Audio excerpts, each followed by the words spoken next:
Jacob's Last Wish by Ginzberg. In return for the 17 years that Jacob had devoted to the bringing up of Joseph, he was granted 17 years of sojourn with his favorite son in peace and happiness. The wicked experience sorrow after joy.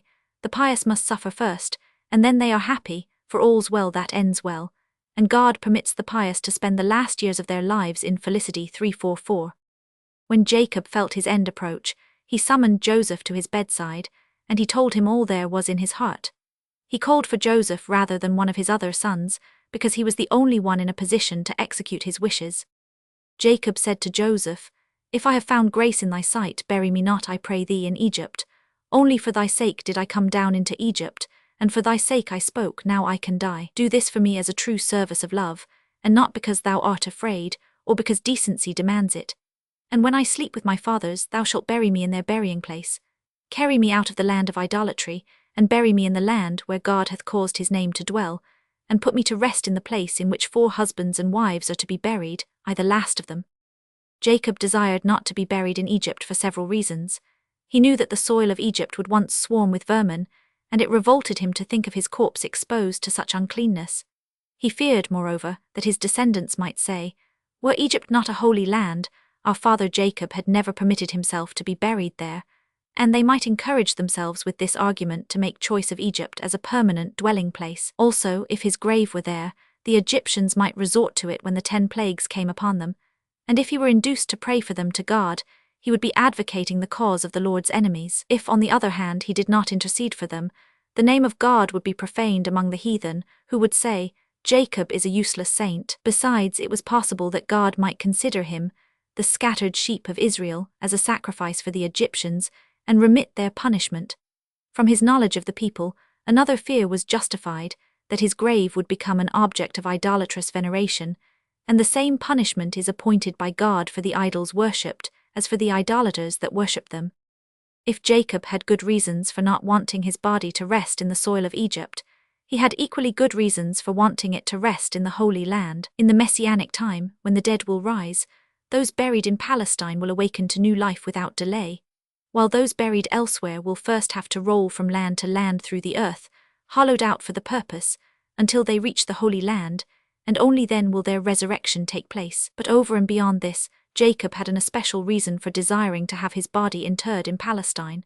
God had said to him at Bethel, "The land whereon thou liest, to thee will I give it, and to thy seed," and hence he made every endeavor to lie in the Holy Land, to make sure it would belong to him and his descendants. Nevertheless, he bade Joseph strew some Egyptian earth over his dead body. 3:4-6. Jacob expressed these his last wishes 3 times. Such is the requirement of good breeding in preferring a request.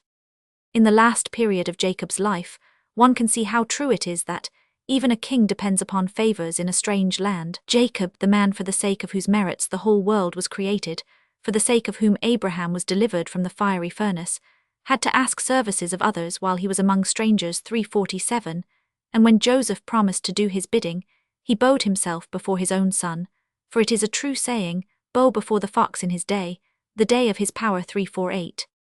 He was not satisfied with a simple promise from Joseph that he would do his wish. He insisted upon his taking an oath by the sign of the covenant of Abraham, putting a hand under his thigh in accordance with the ceremony customary among the patriarchs. 349. But Joseph said, "Thou treatest me like a slave. With me thou hast no need to require an oath. Thy command sufficeth." Jacob, however, urged him, saying, "I fear Pharaoh may command thee to bury me in the sepulchre with the kings of Egypt. I insist that thou takest an oath, and then I will be at peace." Joseph gave in. 350, though he would not submit to the ceremony that Eliezer had used to confirm the oath, he took at the request of his master Abraham. The slave acted in accordance with the rules of slavery, the free man acted in accordance with the dictates of freedom. 351, and in a son that thing would have been unseemly which was becoming in a slave. 352. When Joseph swore to bury his father in Palestine, he added the words, "As thou commandest me to do, so also will I beg my brethren on my deathbed to fulfill my last wish and carry my body from Egypt to Palestine." 353.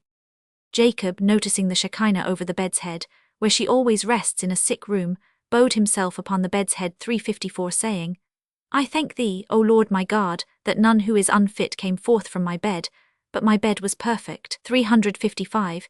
He was particularly grateful for the revelation God had vouchsafed him concerning his firstborn son Reuben, that he had repented of his trespass against his father, and atoned for it by penance.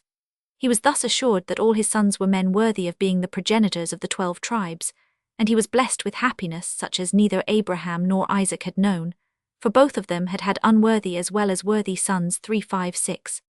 Until the time of Jacob, death had always come upon men suddenly, and snatched them away before they were warned of the imminent end by sickness. Once Jacob spoke to God, saying, "O Lord of the world, a man dies suddenly, and he is not laid low first by sickness, and he cannot acquaint his children with his wishes regarding all he leaves behind. But if a man first fell sick, and felt that his end were drawing nigh, he would have time to set his house in order."